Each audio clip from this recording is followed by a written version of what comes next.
Hi friends, welcome to my channel.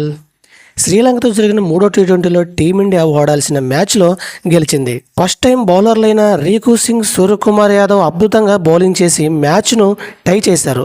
అనంతరం super ఓవర్లో team India ఘన విజయం సాధించింది. 138 పరుగుల స్వల్ప లక్ష్య ఛేదంలో శ్రీలంక తడబడింది. చివరి 7 వికెట్లు 22 పరుగుల వ్యవధిలో 4.2 ఓవర్లో కోల్పోయింది.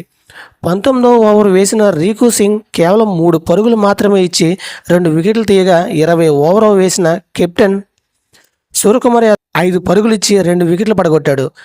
రీకు స్కై సూపర్ బౌలింగ్తో చెలరేగడంతో మ్యాచ్ టైగా మారి సూపర్ ఓవర్కు దారితీసింది. సూపర్ ఓవర్లో వాషింగ్టన్ సుందర్ సూపర్గా బౌలింగ్ చేసి 2 వికెట్లు తీసి 2 పరుగులు మాత్రమే ఇచ్చాడు. అనంతరం సూర్యకుమార్ తొలి బంతికే బౌండరీ బాది టీమిండియాకు చిరకాల విజయాన్ని అందించాడు. ఈ గెలుపుతో భారత్ 3 మ్యాచ్ల సిరీస్ను 3.0 తేడాతో క్లీన్ స్వీప్ చేసింది. ఓడాల్సిన మ్యాచ్ సూపర్ ఓవర్ దాకా తీసుకెళ్లి గెలవడంలో ఫస్ట్ టైం బౌలర్లు రీకు సింగ్, సూర్యకుమార్ యాదవ్లపై ప్రశంసల వర్షం కురిపించింది. ముఖ్యంగా చివరి ఓవర్ అద్భుతంగా బౌలింగ్ చేసిన స్కైను అభిమానులు ఆకాశాలకు ఎత్తున్నారు. నిజమైన మ్యాచ్ విన్నర్ అంటూ కొనియాడారు. సూపర్ ఓవర్ వేసిన సుందర్పై కూడా ప్రశంసల వర్షం కురిపిస్తున్నారు. సూపర్ ఓవర్లో అద్భుతంగా బౌలింగ్ చేశాడు. నెటిజన్లు కితాబునిస్తున్నారు. సూపర్ ఓవర్లో 2 వికెట్లు తీయడంతో పాటు లంకపై 25 పరుగులు చేసి సుందర్ క్లియర్ ఆఫ్ ద మ్యాచ్గా ఎంపికయ్యాడు.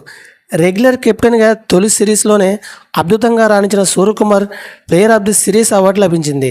ఇక ఈ మ్యాచ్లో తొలిత బ్యాటింగ్ చేసిన భారత్ నిర్ణీత ఓవర్లో 9 వికెట్ల నష్టానికి 137 పరుగులు చేసింది. శుభమన్ గిల్ 39, రియాన్ పరాగ్ 26, సుందర్ 25 ఓ మోస్తరు పరుగులు చేశారు. లంక బౌలర్లో తీక్ష్ణ 3, అసర్గా 2, విక్రమ్ సింగ, అసిత పెర్నాడో, రమేష్ మొండిసా తలో వికెట్ పడగొట్టారు. అనంతరం స్వల్ప లక్ష్యం ఛేదనకు దిగిన శ్రీలంక ఆదిలో గెలుపు దిశగా పయనించినప్పటికీ చివరిలో తడబడింది. ఓటమిని కొని తెచ్చుకుంది. ఆ జట్టు నిర్ణీత ఓవర్లో పూర్తయ్యేసరికి 8 వికెట్ల నష్టానికి 137 పరుగులు మాత్రమే చేయగలిగింది. ఓపెనర్లు Nissanka 26, Kusal Mendis 43, one down batter 46 ఓ మోస్తరు స్కోర్ చేసినా ప్రయోజనం లేకపోయింది. మిగతా ఆటగాళ్లంతా కనీసం 2 అంకెల స్కోర్ కూడా చేయలేకపోయారు. భారత బౌలర్లో సుందర్, భిక్షు, రీకు సింగ్, స్కై తలో 2 వికెట్లు తీశారు. కాగా ఇరు జట్ల మధ్య 3 మ్యాచ్ల వన్డే సిరీస్ ఆగస్టు 2, 4, 7 తేదీల్లో కొలంబో వేదికగా జరగనుంది. ఇది ఫ్రెండ్స్, వీడియోస్ లైక్ చేయండి, షేర్ చేయండి, తప్పకుండా మన ఛానల్ సబ్స్క్రైబ్ చేసుకోండి. Thank you watching my friends. Bye bye.